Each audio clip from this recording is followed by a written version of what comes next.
حدیث پاک میں آتا ہے ہر بندے کی دعا قبول ہوتی ہے، مگر قبولیت کے 3 انداز ہیں. یا تو جیسے مانگی منو ان قبول ہو گئی، یا اللہ تعالیٰ اس کے بدلے کوئی بڑی مصیبت اس بندے سے دور کر دیتے ہیں، یا اس کو نام اعمال میں ذخیرہ کے طور پر لکھوا دیتے ہیں، اور قیامت کے دن اس کو اتنا دیں گے. حدیث پاک میں آتا ہے کہ وہ بندہ دعا مانگے گا، اللہ دنیا میں میری کوئی دعا نہ پوری ہوتی، ہر دعا ذخیرہ بنی ہوتی، اور آج اس دن مجھے اس کا اجر ملتا تو کتنی اچھی بات ہوتی. 3 میں سے کسی نہ کسی ایک صورت میں دعا کا بدلہ ضرور ملتا ہے. اب اللہ تعالیٰ پابند تو نہیں ہے نا کہ ہم نے مانگی ہے تو اسی کو پورا کر دے. اللہ تعالیٰ حکمت والے ہیں، وہ دیکھتے ہیں کہ یہ دعا اس کے لیے پورا ہونا بہتر ہے یا برا ہے. کئی دفعہ بندہ پیسہ مانگتا ہے اور اللہ تعالیٰ جانتے ہیں کہ اس کو پیسہ مل گیا نا تو یہ اس کو ہضم نہیں کر پائے گا، یہ ایمان سے ہی محروم ہو جائے گا، یہ دین سے ہی محروم ہو جائے گا. تو اللہ تعالیٰ پھر اس کی اس دعا کو اس طرح قبول نہیں کرتے. جیسے بچہ انگارہ پکڑنا چاہے تو ماں کتنی محبت کرنے والی ہوتی ہے مگر انگارہ نہیں پکڑنے دیتی. اب بچہ روئے بھی امی میری بات نہیں مانتی، نہیں، بچے کو نہیں پتا کہ وہ اس کے لیے نقصان دہ ہے، ماں کو پتا ہے.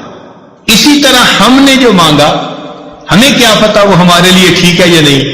اللہ تعالیٰ چونکہ رحیم و کریم ہے، اس لیے جو بندے کے لیے بہتر نہیں ہوتا اللہ تعالیٰ وہ نہیں کرتا. چنانچہ کئی بچیاں چاہتی ہیں کہ جی فلاں جگہ شادی ہو جائے، ہر بندہ چاہتا ہے پسند کی شادی ہو.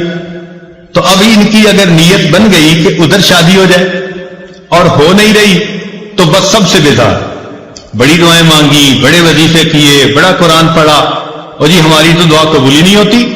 اللہ کی بندی، آپ کو کیا پتا کہ وہ جو اس وقت اتنی محبتوں کا تمہارے ساتھ اظہار کر رہا ہے کل کو تمہارے ساتھ وہ کیا برتاؤ کرے گا. ممکن ہے کل کو وہ تمہیں سرے سے ہی طلاق دے دے، کل کو وہ تمہاری بجائے کسی اور کے ساتھ اپنے تعلق بنا لے اور تمہیں گھر کے اندر ذلیل کرے، دوسروں کے سامنے بے عزت کرے، اور تم اس وقت جینے کی بجائے مر جانے کو ترجیح دینے لگو. تو اس وقت انسان سوچتا ہے جی ادھر میرا رشتہ ہو جائے، اور وہ کہتا ہے جی میری دعا قبول ہی نہیں ہوتی. بھائی قبول اس لیے نہیں ہو رہی، اللہ تعالیٰ بہتر جانتے ہیں. تو اس لیے دعا جب بھی مانگی جاتی ہے اگر بندے کے حق میں بہتر ہو تو اللہ تعالیٰ اسی طرح پورا کر دیتے ہیں، بہتر نہ ہو تو اللہ تعالیٰ پورا نہیں کرتے. مثال کے طور پہ ایک بندے نے کہا اللہ مجھے امیر بنا دے، غنی بنا دے. اللہ تعالیٰ نہیں بناتے. کیوں؟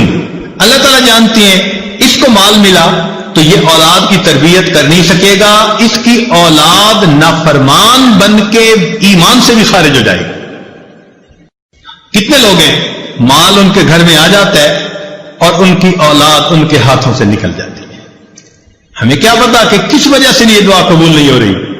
اللہ تعالیٰ پہ بھروسہ رکھیں، اعتماد رکھیں، اس کو اپنے اوپر ماں سے بھی 70 گنا زیادہ مہربان سمجھتے ہوئے سوچیں کہ کوئی نہ کوئی حکمت ہوگی جو من و ان قبول نہیں ہوگی. اور ہمیں کیا پتا کہ اللہ تعالیٰ نے اس دعا کے بدلے کوئی مصیبت سے بچایا ہو. آپ ذرا غور کریں، آپ گاڑی میں جا رہی ہیں اور کئی مرتبہ بس ایکسیڈنٹ ہوتے ہوتے بچتا ہے، تو ممکن ہے آپ کی مانگی ہوئی کسی دعا کے صدقے اللہ تعالیٰ نے آپ کو ایکسیڈنٹ سے بچا لیا. زلزلہ آیا، لاکھوں انسان مرے بھی اور زخمی بھی ہوئے. ہمیں جو اللہ نے اس زلزلے میں بچا لیا، کیا پتا کسی وقت کی مانگی ہوئی کوئی دعا. تو یوں کہہ دینا جی ہم نے مانگی ہے دعا قبول نہیں ہوتی، یہ جلد بازی اللہ تعالیٰ کے بارگاہ میں ظاہر کرنا مناسب نہیں. دعا مانگنی چاہیے، مانگتے رہنا چاہیے. آپ نے دیکھا ہوگا کہ بچہ کوئی چیز مانگتا ہے تو ماں شروع میں منع کر دیتی ہے، نہیں دینی. پھر مانگتا ہے، پھر وہ کہتی ہے نہیں دینی، جیلفی بھی دے دیتی ہے. لیکن جب بچہ مانگتا رہتا ہے، اس چھوٹے سے بچے کو بھی پتا ہے کہ میں مانگتا رہوں گا نا تو امی دے دے گی. چنانچہ تھوڑی دیر کے بعد جب وہ روتا دھوتا ہے ماں کے سامنے